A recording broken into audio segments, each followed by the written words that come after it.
Bill O'Reilly here, Monday, October 17th, 2022. You are listening to the O'Reilly Update.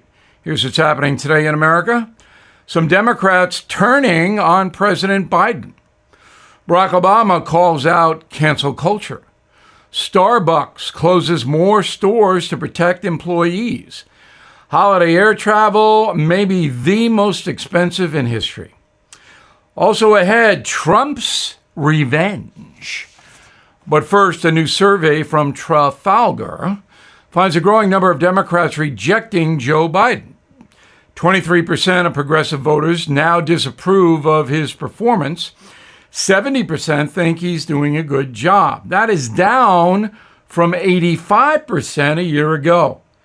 According to the Real Clear average, the president's overall approval is 41%, just 3 weeks before the midterm vote. Barack Obama says woke rhetoric is turning off many Americans. The former president telling a liberal podcast things could be rough for the left on Election Day. Quote, sometimes Democrats are buzzkills. Most people don't want to walk around on eggshells all the time. People realize that life is messy and that all of us at any moment can say things the wrong way, unquote, from Barack Obama. Starbucks Coffee closing its flagship location in Indianapolis. Executives there believe the downtown store is simply too dangerous to operate. Said a spokesperson, quote, our first priority is to make sure our partners are safe at work. To operate, we require a safe, warm, and welcome environment. Starbucks recently shut down other locations in New Orleans, Chicago, and Portland, Oregon because of violent crime. Folks traveling this holiday season will pay the highest airfare in history. Tickets over Thanksgiving up 25% compared to last year. Flights during Christmas break up 55%. Travel agents blame the increase on fuel prices, pilot shortages, and fewer departures. More than 140,000 flights have already been canceled this year. 20% of all trips have been significantly delayed. Most expensive route this December, New York to Florida. In a moment, payback for Donald Trump. Right back.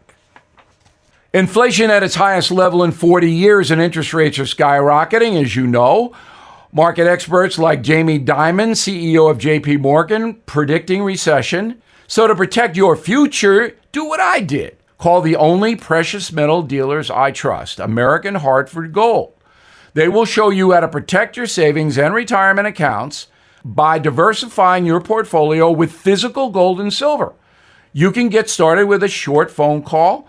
They will place physical gold and silver right at your door or inside your IRA or 401k. They are the highest rated firm in the country with an A+ rating from the Better Business Bureau and thousands of satisfied clients. Please tell them Bill O'Reilly sent you and they'll give you up to $2,500 of free silver on your first order. Don't wait. You can call them now. 877-444-GOLD. 877-444-GOLD.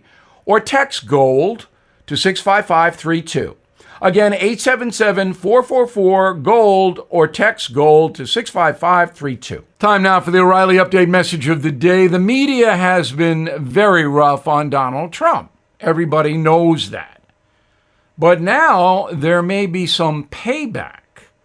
The anti-Trump TV entertainers are failing big. About 74 million voters supported Donald Trump in 2020, more than any other Republican presidential candidate in history. In short, a lot of folks. It is beyond any reasonable doubt that most Trump voters do not appreciate being labeled racist, fascist, stupid, immoral, destructive, and evil. And that's what a lot of these entertainers do. And in Hollywood, if you are pro-Trump, you'll find getting work difficult. So there is anger in the Trump precincts, and the Great American Act Out is underway. Anti-Trump entertainment vehicles are sinking faster than Joe Biden's poll numbers. Late-night television is a vivid example. All the network hosts are Trump critics. So a good chance that 74 million Americans are not fans of them. Let's deal with the situation factually. On CBS, Stephen Colbert is a liberal activist, proudly in bed with the Democratic Party. Therefore, non-Dems are not very likely to watch him. Also, Colbert is not particularly funny. So why stay up late and watch CBS?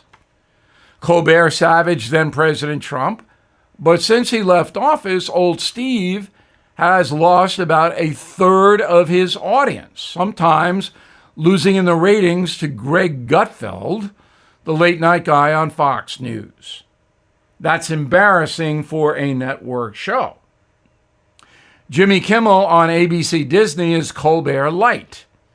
He also despises Trump and has lost nearly 40% of his audience in 6 years. NBC is widely considered the most blatant hate Trump organization, but Jimmy Fallon is not really into politics, preferring music and frat housing around. Nevertheless, Fallon has lost 60% of his audience over the past few years.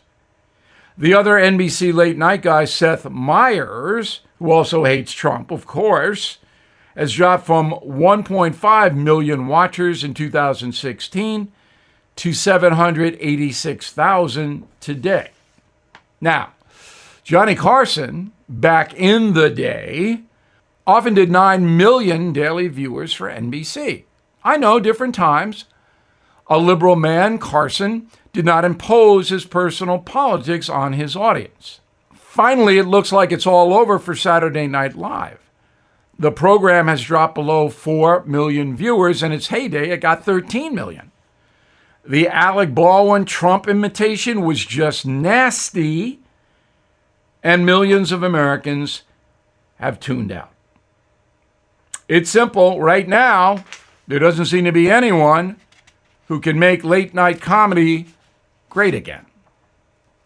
I'm Bill O'Reilly. I approve the message by writing it. If you'd like more honest news analysis, please visit BillO'Reilly.com and please check out my new book, Killing the Legends. In a moment, something you might not know.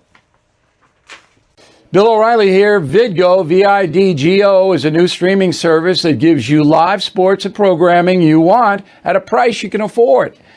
With Vidgo, I get live sports networks, including ESPN and Fox Sports, along with incredible access to college football games, with 80% of every televised college football game in the first 3 weeks of September. 80%!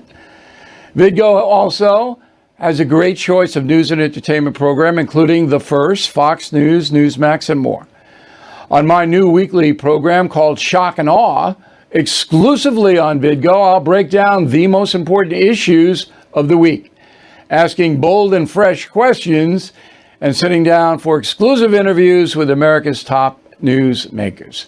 For a limited time, when you sign up for Vidgo, you can also get a copy of my new book, Killing the Legends, free and get $15 off Vidgo's premium service. So please go to Vidgo, vidgo.com/BillBook. Sign up now.